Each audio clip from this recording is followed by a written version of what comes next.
meil siin Tartus, eks ole, või vittu, kõik te peded saaksite. Oi, putsi, mis siin toimub? No? Peksasin lihtsalt.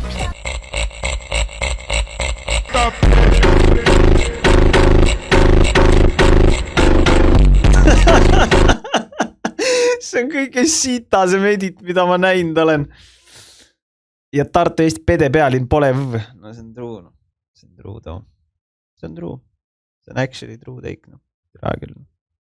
Ma nägin seda kommentaari juba, et eks sellel on 2 poolt, kui 24/7 inimesed kirjutavad ja kõike kogu aeg aitad, oled ise tühi lõpuks ja eks raha küsimine välistab ka neid, kes niisama lolli mängivad, pole ju hädavajalik teenus. Selles suhtes see on nagu good point. Ma ei ütle, et nagu 51 € on normaalne küsida mingisuguse küsimuse vastuse andmise eest, eks ole. Aga nagu selles võtmes on see nagu mõistlik, et need, kes lolli mängivad, et need kaovad ära ja teistpidi ma kujutan ette, noh lihtsalt selles mõistes, et vabandust, ma kindlasti nüüd ütlen mõnele naisterahvale, kindlasti ka mõnele mehele ütlen nagu halvasti, aga noh, te olete lihtsalt räiged skisod, kui te usute, et maailmas on olemas mingisugused nõiad, vaimud ja muud. Et noh, sorry, minu isiklik arvamus. Ehk siis, aga neid inimesi on väga palju. Ja sealt tulenevalt ongi see, et kui need paljud inimesed nüüd kirjutavad nüüd sellele nii-öelda nõiale või kes iganes taga olla ei taha, eks ole, siis noh, sorry, aga mina ka seda tasuta ei teeks. Selles suhtes. Et sorry, aga ma ei viitsi isegi oma korredi TikToki kommentaaridele vastata. Maksimum, mis ma teen, on see, et ma panen like'i ja see ongi, ja isegi see on nagu erand korras. Et noh,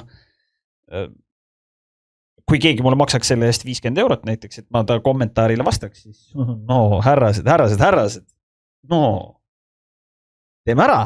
Et saab ikka.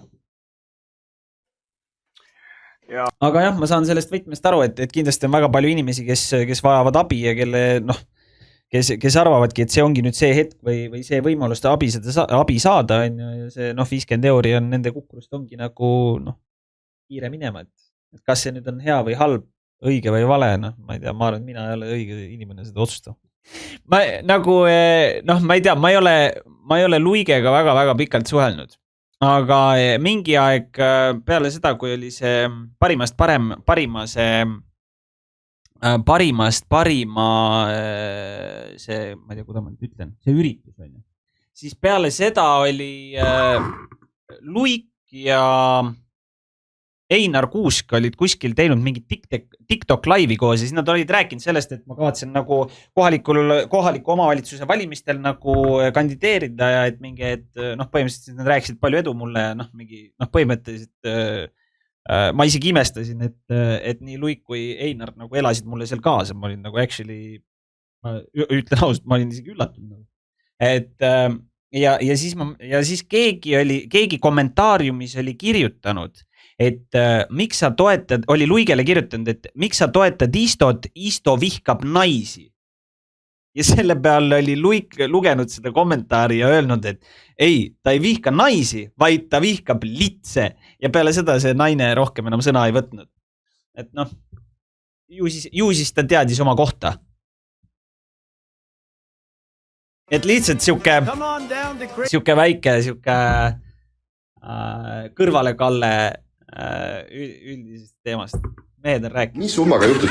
Mulle lihtsalt meeldib olla koos nagu hotellitöötajatega. Nad alati, kui ta läheb sinna ette, nad annavad talle midagi süüa, panevad talle mingi multika käima, räägivad taga juttu kogu aeg. Siis ta on mingi, ma olen nendega. Urmas, palun tule meiega. Urmas, tule, teeme süüa. Tule. Karjuvad kuskil hotellis. Mis summaga juhtus? Lapsele meeldib, kui temaga tegeletakse, oma vanematel ei ole selleks ju aega. True and real take.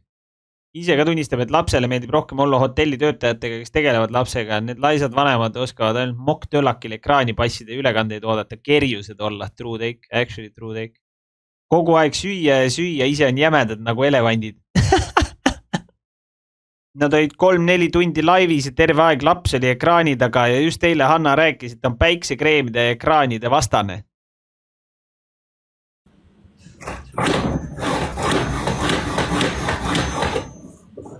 Töötabki.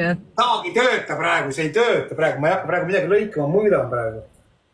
Ta on mõõtja. Ahah. Mõõdumees. Kuule, saab jah? Saab jah?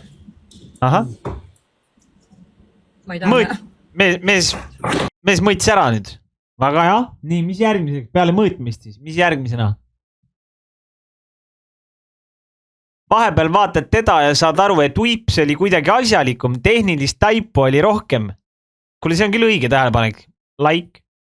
Et mis Uipsist saanud on, ei tea, kuskilt lugesin kommentaare kunagi, et oli mingi moori endale leidnud ja tööle läinud, kuigi see kõik tundub kuidagi uskumatu, aga mine tea. Tüüp haihtus päeva pealt.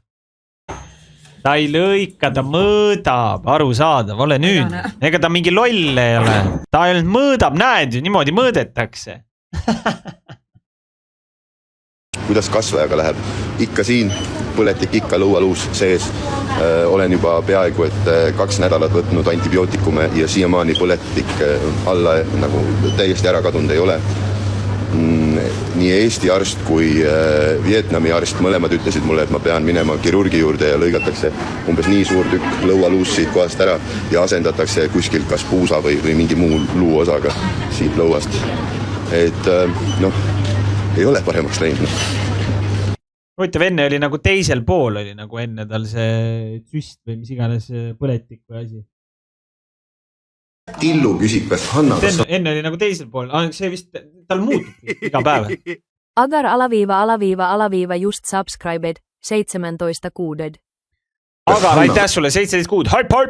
Tillu küsib, kas Hanna, kas sa oled kosunud? Tillu küsib, kas kuulsid? Tillu arva ära. Kahju, et sina kosunud pole. Miks Marti naised paksuks läheb? Sest ta suurendab sissetulekut nii palju, et naised saavad minna paksuks. Nagu see ongi Marti süü. Martil pappi Tillu nii palju. küsib, kas Hanna, kas sa oled kosunud? Tillu küsib, kas kuulsid? Tillu arva ära. Kahju, et sina kosunud pole. Miks? Kas nad on midagi tarvitanud kuidagi väga lollit lõbusad või? Truu. Aga ma ei tea. Miks see poiss pidevalt niheleb ja jalgu hargitab isegi kõndides? Mail. Miks Marti naised paksuks läheb? See poiss on naine või?